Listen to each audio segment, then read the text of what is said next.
Good morning. Sure glad I see a bunch of faces out there, a whole lot more than there were here yesterday. I'm here from the Air Force Research Laboratory, and I'd like to kind of give you a little bit of feel for what the Air Force is doing in these technology areas. But more importantly, I'd like to talk about the future and where we're going.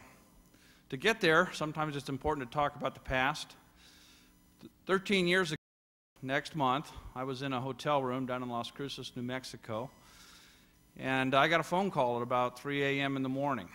And they told me the hangar is falling down around your vehicle. There's been a monsoon rainstorm. All of the ditches are filled with water. Get on out here. It took me 2 hours to drive up into that deep desert. On the way, there was a double rainbow off in the distance, and then it started raining. Rains again. Got up there, and fire trucks pumping out ditches full of water. The DCX, though, Delta Clipper Experimental, which at the time was a McDonnell Douglas flight demonstrator done by the Strategic Defense Initiative, was sitting inside the hangar and no apparent damage to it. We pumped out all that water, checked all the cryo lines to make sure everything was clear, and went through painstaking machinations for most of the morning trying to figure out what. We were just about out of money, weren't sure if we could fly at all if we waited. Went around the room and finally reached Pete Conrad, Skylab and Apollo 12 commander, who said, you know, this vehicle, the facilities here are a mess, but this vehicle's in better shape than it's ever been, and it's ready to fly. And everyone started saying, yeah, you know, that's true. So we did something that old space would never have considered doing after that type of a traumatic mess. We flew, and we flew that afternoon, and we flew successfully. Didn't fly very high, didn't fly very far, just went up about 150 feet, translated about 300 feet, and came down on a concrete pad. But it flew, and it flew successfully. That marked kind of a transition point in my career, at least. You know, that was still old space, large companies, and we had big plans at the time. We were going to go build multi-billion-dollar single-stage to orbit experimental rockets, and we were going to really change the world. And something kept that from happening. It's called bureaucracy. It always does. I have no doubt we could have built those types of experimental rockets, but they would have cost billions, and they would have definitely been old space. And maybe the best thing that ever happened was that didn't happen, because what has started to emerge, and it takes time, is this new space where people don't talk in billions. Many times they don't even talk in millions. They talk in hundreds of thousands to get things done. So it's an exciting new era that's starting to emerge from all of that turmoil of the 1990s and early in this century. Let me talk to you a little bit about what we're doing at the Air Force Research Lab. The Air Force Research Lab has, I think, 11 directorates across the United States, from the East Coast to the West Coast and everywhere in between. We're headquartered out of Wright-Patterson Air Force Base, Ohio. I'm actually in the Air Vehicles Directorate, which has the mission for access to space in terms of maturing technology for it. We don't build operational systems, but we mature the technology for such vehicles.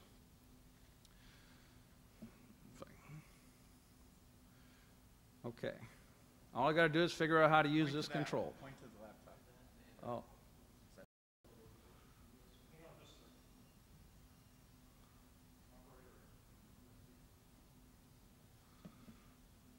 High tech.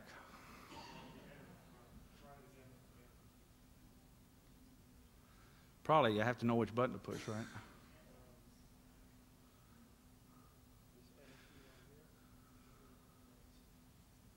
I'll tell you what, there's only 13 slides in this presentation. I'll bet we could just have you flip them. There you go. First of all, I wanted to make a disclaimer right up front. It's tough predicting the future. Here's some great quotes. Go back one. Back to 1825. What can be more palpably observed than the prospect held out of locomotives traveling twice as fast as stagecoaches? That was old stagecoach. Wilbur Wright in 1901, 2 years before Kitty Hawk. Man will not fly for 50 years. That was old airplanes. And the one I really like down at the bottom, 640K ought to be enough for anybody. That's old cyberspace. Bill Gates, 1981. So the reason I'm saying this is you can get any experts you want on this stage, and they can tell you all the wonderful things and all the wonderful things everything else is doing. What's going to make the future happen is diversity and differences of opinion and just a mad, chaotic rush to the future. And that's what I see happening in this industry. Next chart. I also got to just add this other disclaimer, which is why program managers burn out. And I'm close to that, 13 years of pushing this. Must be remembered that there is nothing more difficult to plan, doubtful of success, nor more dangerous to manage than the creation of a new system. For the initiator has the enmity of all who would profit by the preservation of the old institutions, and merely lukewarm defenders in those who would gain by the new ones. Machiavelli. It's been around a long time. It's tough to do anything new. It's tough to get it through the system. It's tough to convince people they care. When I left the Air Force in 1998, I went off and charged the venture capital world and chased money for some of these types of things, and I found it is really hard to go up there and ask for money and not just lie through your teeth while you're doing it. And the two, for me, I had to do both. So I'm back in the government, and I enjoy where I'm at. I'm getting to develop a lot of good technology and hopefully watching this industry. So, but it's a tough problem, and it's really challenging when you have to make programs happen. Next chart. These are the key technologies that we're working on within the Air Force today. We've been working thermal protection systems. We have great thermal protection systems today. We have thermal protection systems that will protect a vehicle coming back from orbit. We call this particular type a low-hanging fruit, and that is the type of thermal protection system that we actually have magnetically actuated attachments where we can put a panel that's on the shuttle, for example, on the side of a vehicle, and use a magnetic wand essentially to pull it off. We can remove them and replace them 500 times faster than what you can pull a tile on the shuttle. And the strength and durability of those tiles is 1 order of magnitude today, and within the next few 2 orders of magnitude stronger than what was flying on the shuttle just prior to this last flight. But it's not just about thermal protection systems. It's also about how you put them together into very lightweight, what we call high mass fraction, high energy content structures. You have to have tanks, you have to have airframe structure, and you have to have TPS. They have to be designed to the right kind of safety criteria and reliability criteria so that you can fly them. High ops tempo propulsion is another key area. We've been focusing a lot within the lab about the prospect of LOX methane propulsion. It's not a be-all, end-all, but LOX methane rockets seem to have a significant number of operability cost advantages over some of the alternatives. And of course, putting it all together and having a brain on the vehicle that lets you do things like guidance, navigation, and control, health monitoring, knowing how everything is on the vehicle, and also how it's going to fly. You're going to come in at low angle of attack, high angle of attack, how you're going to spread the heat load over the surface. All of those are important issues that we're dealing with.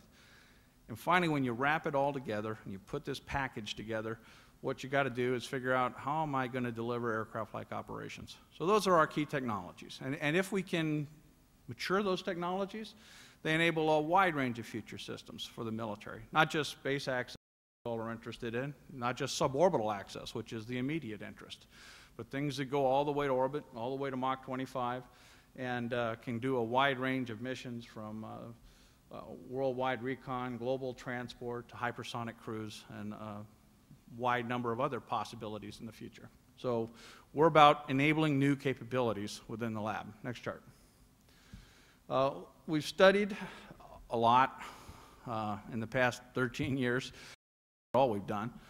I think we do understand the way ahead here, a more incremental approach than what we would have tried 10 years ago. We have a program up at DARPA, Defense Advanced Research Projects Agency, and one of my side jobs is supporting them as chief engineer on their Falcon program.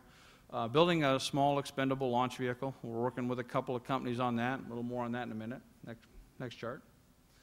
The next step, though, is we'd like to build a vehicle that flies in the Mach 7 range that demonstrates some of the technologies associated with eventually going to orbit, and could potentially spin off a hybrid launch vehicle where we put an expendable upper stage on it, put small payloads up. Next chart.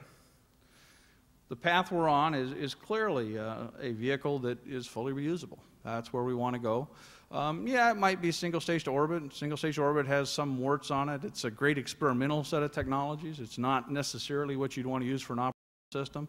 You get a little more robustness opportunity with two-stage, and most people generally believe two-stage is just more readily doable. So I support that. I think two-stage is the right way to go right now. Next chart.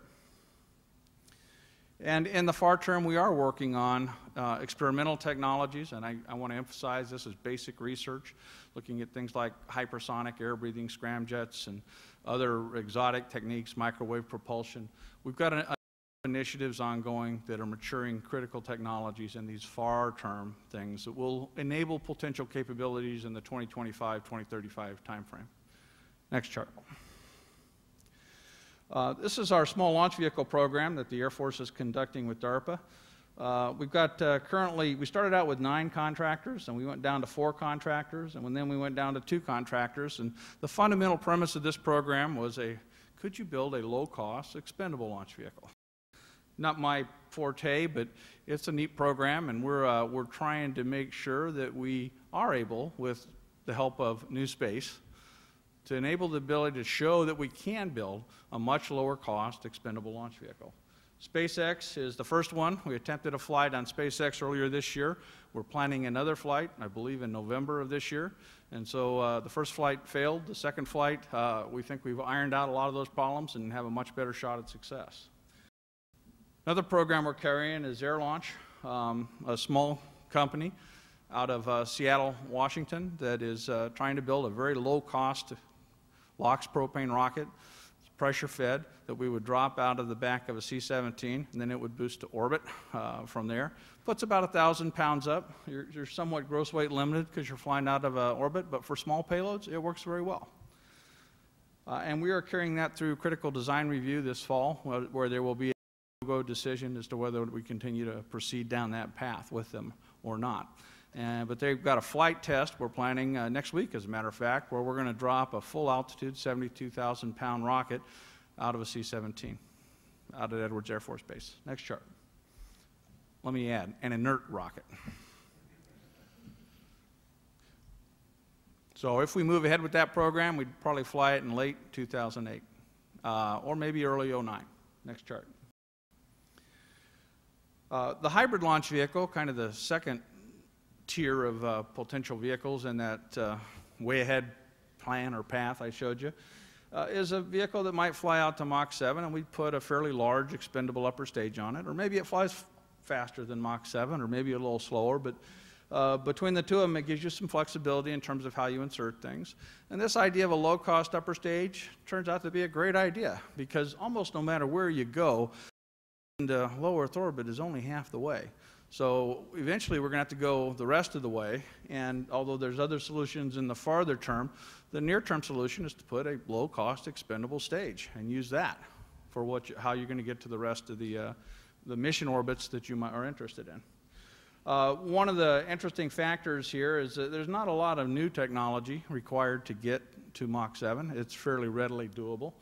On the other hand, if you do it right, technology can be very traceable to the next step. And if you go to the next chart, there we go, a reusable upper stage. And we've been looking at a demonstration vehicle of a reusable upper stage that would fly from the ground initially and expand a flight envelope, not unlike what we started to do with DCX. It might be a horizontal lander, might be a vertical lander. We're carrying both options. It will be a vertical takeoff machine. It will be a LOX hydrocarbon machine. and eventually we'd like to put it on top of a vehicle that goes to orbit. Now, the significance here is we're talking about something that's Mach 25 capable in terms of the technologies on the vehicle. What the industry's dealing with right now and trying to make happen is something that's in the Mach 3 to 5 class. What I find really interesting is if we can put this technology on the shelf in the next 5 or 10 years, and the industry is successful, new space, in creating a vibrant market for the suborbital vehicles, all of this technology is going to be available to reach out and grab and go build vehicles that fly like airplanes to space. And all of a sudden, in geography many years ago in college, there was this concept called the takeoff point. Systems within cities and nation states and all that grow up to a point, and then they reach the takeoff point where trade or some other parameter starts to go exponential. The thing just grows like mad. What I'd like to do is make sure that takeoff point lets us grow like mad here in the next decade. Next chart.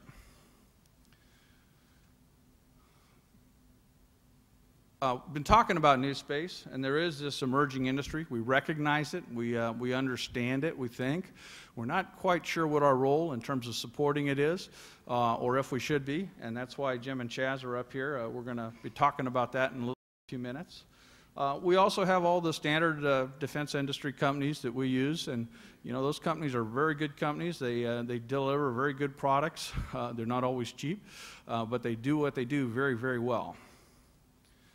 And we're working with both of those and trying to figure out what's the right mix to make these technologies available. We're not in the business of building people's systems. We're in the business of delivering technologies for everyone's systems. Next chart. A historical parallel. Charles Miller is actually the one that kind of brought this out to me and my leadership back at Wright Pat. There is this close historical parallel between the emerging ROV industry and aviation early in this last century. Government investment in that aviation industry created waves of new jobs, companies and export markets, new services, rapid mail, freight delivery, and incalculable value. So we can look back and all recognize that it happened, but it's a lot harder to look forward and say it's going to happen again. Most important, though, from a purely selfish military perspective, and I am still in the civilian service of our Air Force, by having that thriving civilian industry, we're able to leverage that for national defense purposes. And in my humble opinion, still a bad world out there, and there are bad people, and we need to make sure that this thriving industry that we're building will be supported and defended off into the future. Next chart. We sponsored a little bit of work with folks in this conference and others, just trying to understand how do we work with this emerging industry.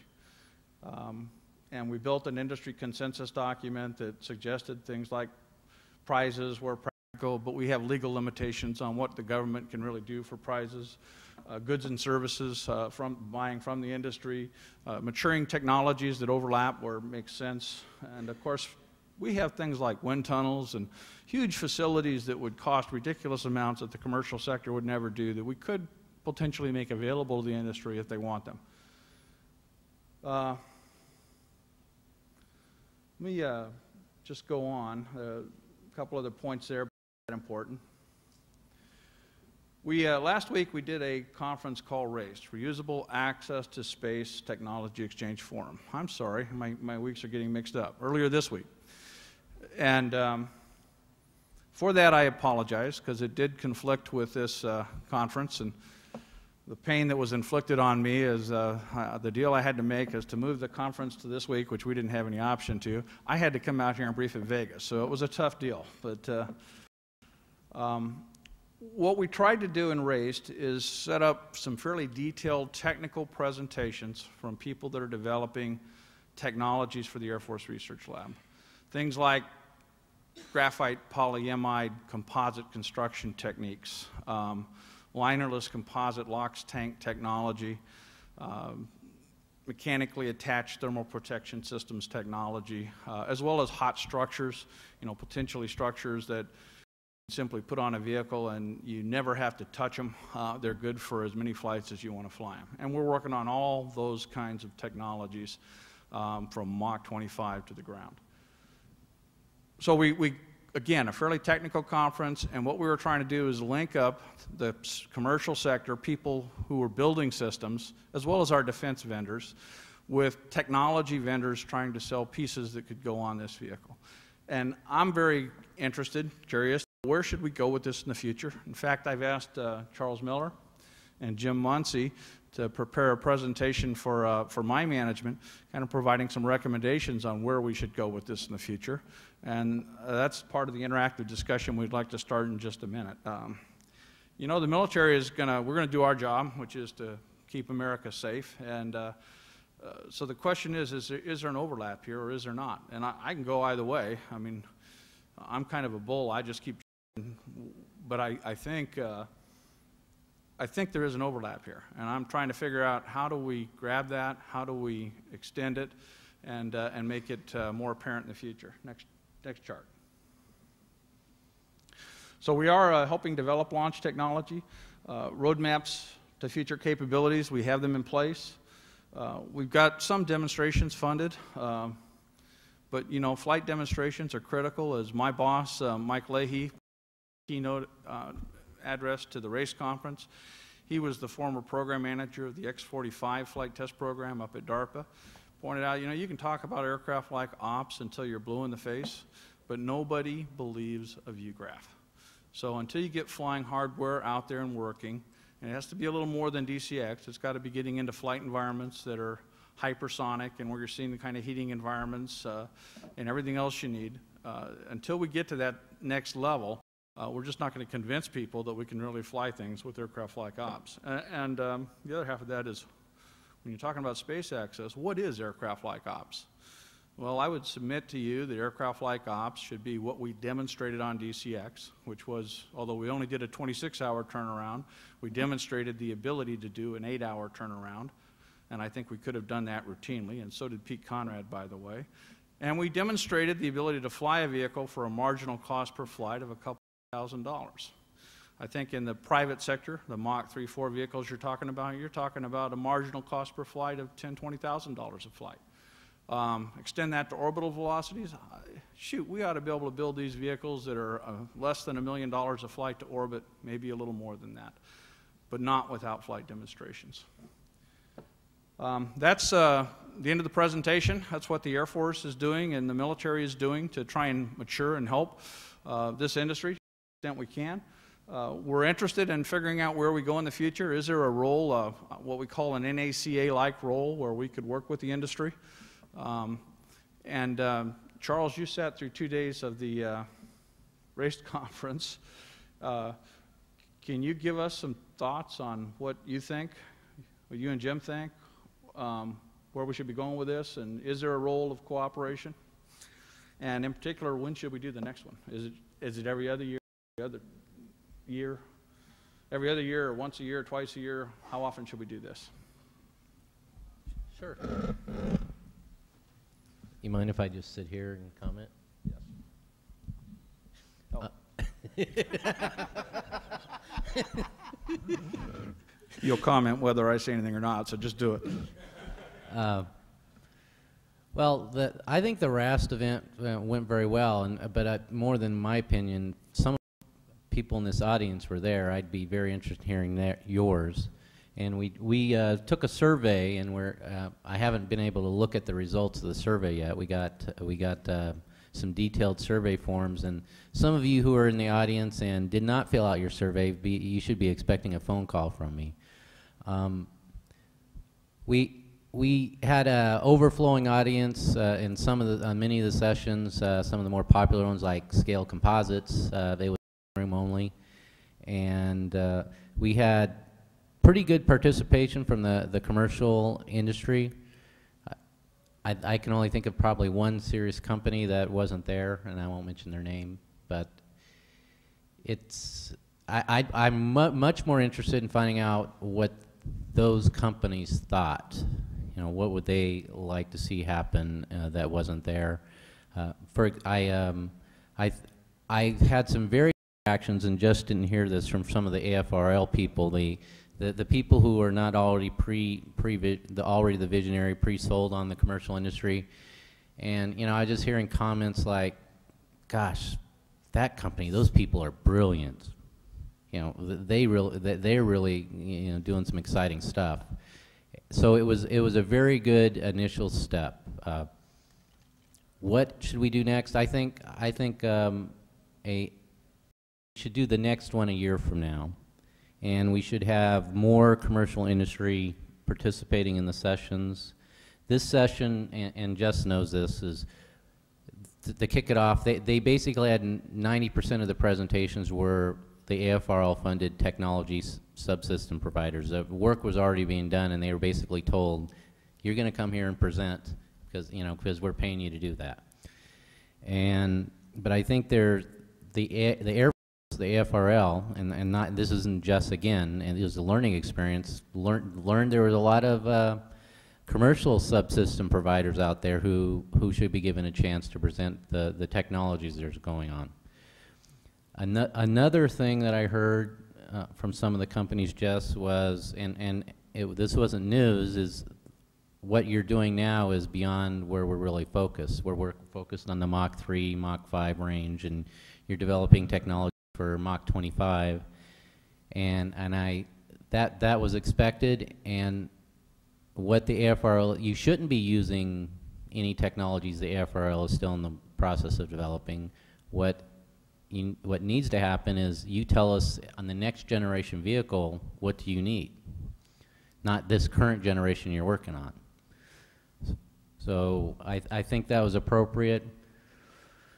What else can be done? I made a presentation, which I'll probably be figuring out how to publish somehow, based on the industry consensus that Jess put up there, that was actually developed at the Space Frontier Conference last fall by 25 companies and organizations. There was a consensus on that there really was the basis of a partnership, and the bottom line in the consensus position paper, it was one page signed by all these organizations, was that there probably should be an NACA organization formed for commercial ROVs in the 21st century. And right now there is not an NACA-like organization for these organizations, and it's just it's a gap. Everybody's focused on, every government organization is focused on their own needs, and that's natural. But NACA was formed as a government organization that was focused on industry's needs and trying to create a partnership and how do we enable this industry. And it actively searched out what are the key requirements and needs of the commercial industry and tried to develop a consensus and then tried to put a plan together. And it did a lot of industry coordination, which was really transformational in impact on the industry in the early part of the 20th century. Let me give you a couple examples.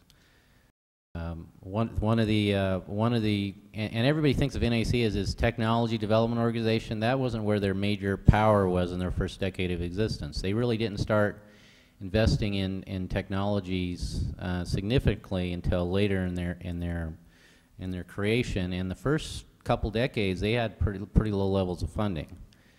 So in the first year or so, one of the many destructive things going on in the industry was a patent fight between Glenn Curtiss and the Wright brothers, and basically each party said, well, you can have a patent to my airplane or their airplane, but you can't have both. And nobody wanted to build airplanes because they felt they were going to be sued. All the other airplane makers around the country, and it just was pretty destructive. Slowed us way down, and Europe went way ahead of us within a decade after the invention. By World War I, which was 15 years about the invention of the airplane, they were way ahead of us in airplane technology. And what happened in World War I is all the airplanes that the United States built were European designed, and the ones we bought were European built or designed. Dayton, Ohio, the birthplace of flight, had one airplane manufacturer, and they built 3,600 British-made de Havilland DH4s because of that. It was a complete embarrassment that the country that invented the airplane just, that quickly lost the leadership. And there was significant factors. One was this patent fight. Another was that we just assumed that the American inventiveness would, of the American people and companies would win the day over organized, concerted research in aeronautics by other countries, and we were wrong. 10 other countries created an aeronautics research program before the United States created NACA. And that was significant. Charles, I'd like to bring up one more point, which is prizes. I often get questions, why don't you guys go do prizes in the government? And the reality check here is that prizes are good for some things, and they're very bad for other things. But more important, there are legal limitations on how you can use prizes and to what extent. And Jim, could you talk a little bit about the legislative environment and prizes and where they make sense? Or am I hitting you cold? It's okay. I probably wouldn't have been any smarter about it if you had given me advance warning. There is a problem with prizes. One would think that creating a procurement mechanism whereby the government says you get paid if you deliver the results, and you can set it up to award multiple prizes so that you don't just have one winner take all, so that you get more participation and stuff like that. That would be a good thing, right? As taxpayers, wouldn't it be great if the money we spent actually went to the people that actually produced the desired result, as opposed to just paying for effort? Well, it turns out that when you do that, congressmen don't know what congressional district the money's going to go to. And sometimes that means that money is allocated in a certain budget year, but there isn't a guarantee that it's actually going to be spent in the budget year. It might not be one for 2 years or 3 years or 4 years.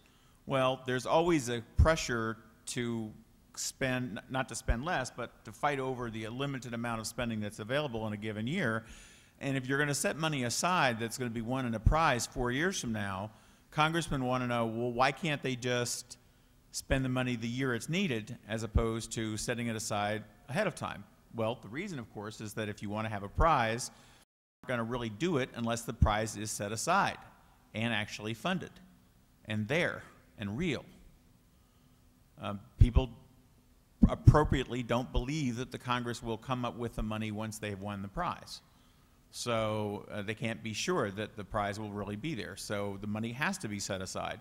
And Centennial Challenges at NASA has been doing exactly that, and DARPA's Grand Challenge has done exactly that.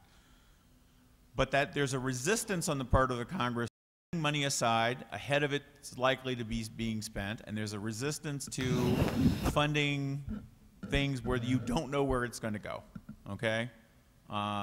There's also now, to be honest, there's also a resistance on the part of the bureaucracy in the executive branch because there's less control over the program. You have to let go. You have to say, here's the result we want produced, but we're not going to dictate how it's produced. Okay? We have to specify the output, but we don't get to specify how it's done, and we don't get to oversee it, and we don't necessarily even get any insight into how the various competitors for the prize are actually going to do what they do, and we can't get in there and, quote, help them. Why? Cynics in the office. Cynics. And to manage them to actually produce the desired result, which is, of course, how we do normal procurement and contracting. So it's not the way Washington normally works or government normally works. However, it works in the real world. So Washington is struggling with this right now. There is, I understand, and I'm not aware of the details, there is language in the Defense Department authorization bills which broadens prize authority to other parts of the Defense Department beyond just DARPA. So, and again, I don't know the details, but the Air Force is allegedly supposed to be getting some sort of prize authority, limited prize authority, to use for technology stimulus. NASA has limited prize authority now. Unfortunately, some parts of the Congress don't believe they should get any money to actually spend it, to use it. So that's going to be an ongoing struggle, and folks like us will have to be sure to contact our members of Congress to say prizes work. They're not. By the way, no one should be of the assume that prizes are solve everything. They don't. Okay. Basically, prizes work if you can set the prize at a level where people can finance the effort to win the prize. They have to be able to finance it because there's no money up front. There's no progress payments. There's no payment for milestones or anything like that. You have to do it all on your own time to win the prize. So if it's so big or it's so hard to do that nobody can finance it or very few people can finance an attempt, then it doesn't work because you don't get as many different people trying to vie for the prize. So you can't set it too hard. Prizes are good as sort of incremental levels of achievement. And that's exactly what they did through, in aviation throughout the early 1900s. And we're very successful in promoting, huge breakthroughs in how we did things. Thank you, Jim. I guess at this point, what I'd like to do is open this up to audience. And again, we're looking for your suggestions, your feedback. I'm listening. I have to tell you, I have a very limited amount of power within the Air Force, but I do have a tiny amount of influence. So interested in your questions. Sir, someone who's got the... Hello. I have a question about that DARPA prize where they did the robotic challenge, the car going across the desert. When I read the initial specifications for that, one of the things that I noted in it was that the prize winner was going to have to give up their intellectual property rights to the government as a part of winning that prize. I think that it's not just a matter of the money that's involved in it, but also control of that item once you've completed activity for commercial purposes that becomes a concern and a barrier for companies like mine entering into those things. Can you speak to that issue of having to transfer those rights? Well, let me just comment and quickly is the government wants something out of it. They're putting up the prize for a reason, so they want the IP rights, and every one of those Grand Challenge people had the choice of not entering if they didn't like it. So it's a free. They were free to choose, so they chose. But I should point out that I would think, and I was not involved in Grand Challenge, but every prize is unique, and that particular one was really aimed at every university and every high school in the country. So intellectual property was not a huge issue one way or the other. I'm guessing here, but that would be my guess. Yes, sir. Okay. I think that prizes are just a small, though very important portion of the problem. There's been a general consensus in most of the aerospace and military magazines that the general procurement process is broken. That we now have CAD/CAM, we also have development, and in the private sector, we have a turnaround time for new things, even in highly technical things like large immunochemistry modules in large hospitals, which are comparable to an aerospace device in complexity. And they have turnaround times that are short. Small devices have turnaround times that are minuscule. And the procurement process for things of moderate complexity, not even talking about tanks and airplanes, is impressively long. And that other than DARPA's not bad, but if we could create an improved process with prizes being one of the concepts, small contracts that are done rapidly with boilerplate that would lessen the them, etc., and have an overview of it, we could have a much more efficient process to get to many of our endpoints, to get much more cooperative between the private and the military and NASA. Thank you. And I would agree with everything you said, except I would say no comment to whether or not the current bureaucracy is broken.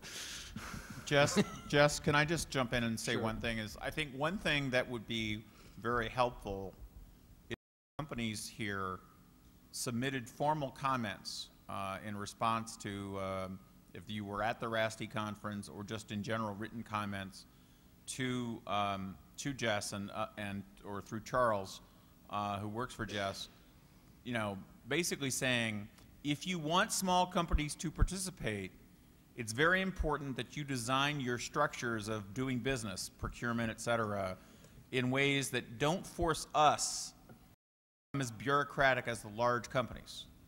Because that's really the fundamental issue you're touching on, is you don't want these entrepreneurial firms. I mean, you want the entrepreneurial firms to, you know, make sure that they aren't, you know, running away with the money or doing other things, but, and actually producing results for the dollars they get.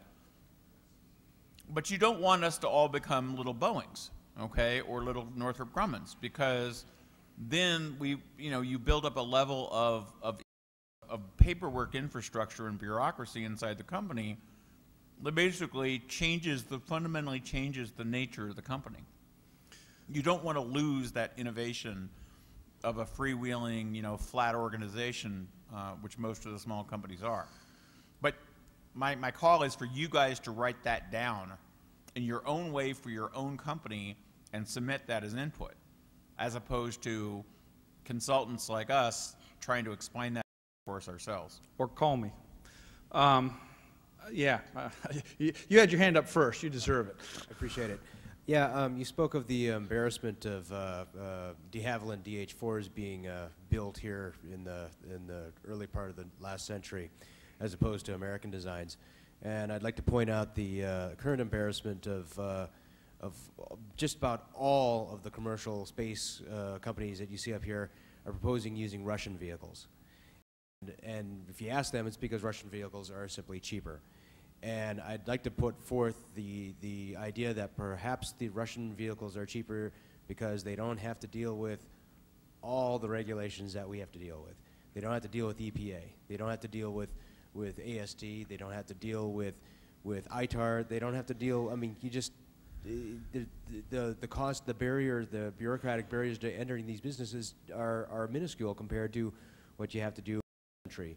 And so if you want to promote a healthy industry so you can leverage that to have a good national defense, you're going to have to let us do what we want to do and not have us asking permission to speak.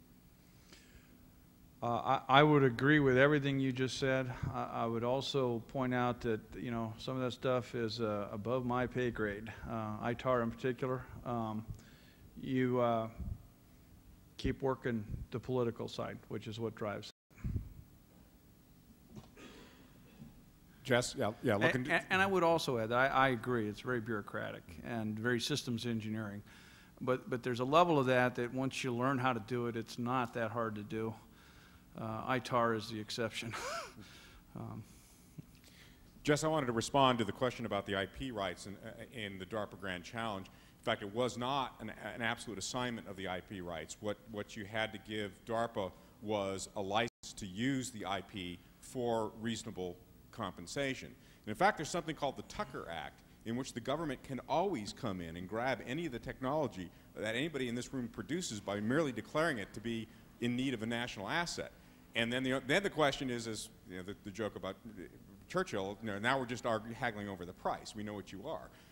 And so in my discussions with NASA on the Centennial Challenges, they're very aware of this, the IP issues. And in fact, most the Centennial Challenges are being designed with that same sort of factor, that NASA will have a license to use the technology, but they don't get it for free. A license is a different thing from the right of. Well, that's right, and the DARPA Grand Challenge, yeah, and it's for reasons.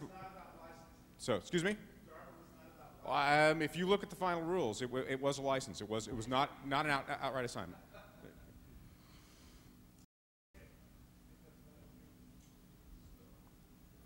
Oh, Ed Wright. First of all, I would like to point out that the House recently passed the H-Prize bill by about 250 to 6. I'd like to point out that the House recently passed the H-Prize bill by about 250 to 6.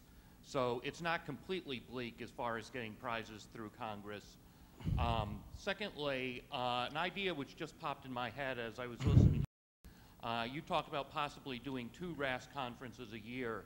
If you do that, I wonder if it might be a good idea to consider holding one of them in another location like Mojave or the X Prize Cup down in New Mexico so that people from the laboratory could actually come out and watch these vehicles fly. And here's a really wild idea. If you have some extra money lying around, maybe even pay for a few flight demonstrations. That's a good idea. Let us, I mean, we have some financial limitations as to how often we can do that, but yeah, I would be interested in at least doing some type of a second outreach, day conference, maybe tagged along with someone else somewhere along the way. So it's a good point. We ought to think about it. That's it. Hey, thank you very much. Sure appreciate it.